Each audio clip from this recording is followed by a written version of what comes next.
If he did not support Scientology or was hostile to it, he would be declared a suppressive person and Marla would be forbidden to have any contact. At the least he was being handled.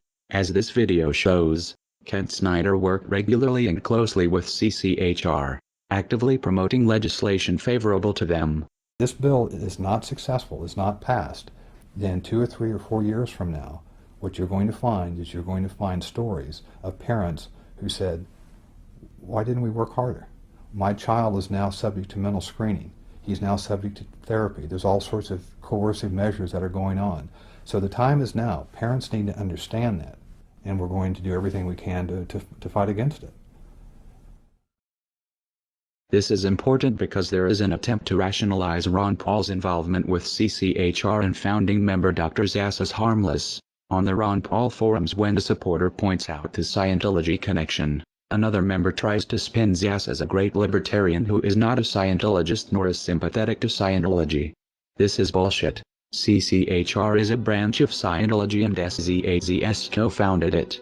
The Church of Scientology would never allow someone they did not control to have that much influence.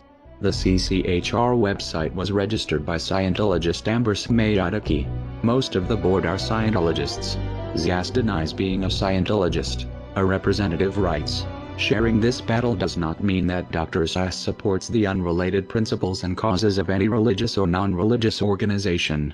This can be true working with most organizations, but as we have shown, Scientology does not work this way. You are either for Scientology or you are against it. Whether SZAZS himself believes in Xenu is irrelevant. What is relevant is Scientology considers Zass non-hostile and therefore successfully handled. Kent Snyder may have something in common with Lisa McPherson. His involvement with the cult might have killed him.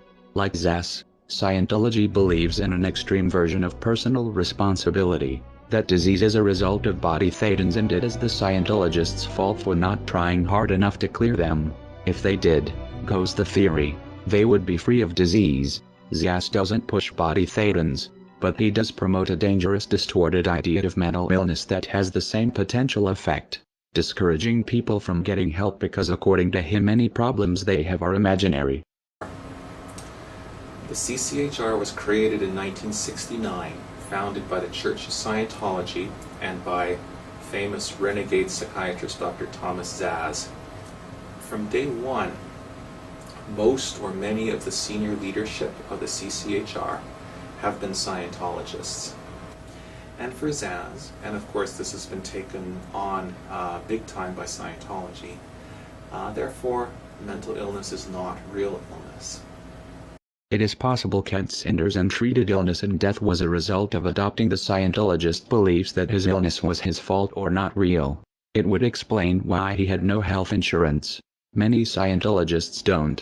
It seems Snyder sincerely believed in Ron Paul's libertarian rhetoric and equally trusted his Scientologist friends, though this ultimately was not in his best interest.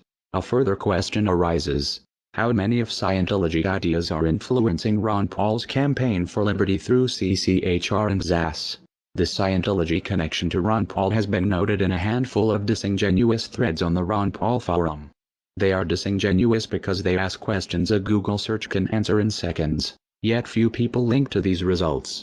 The threads are phishing members to see how much Paul supporters know about the connection, and when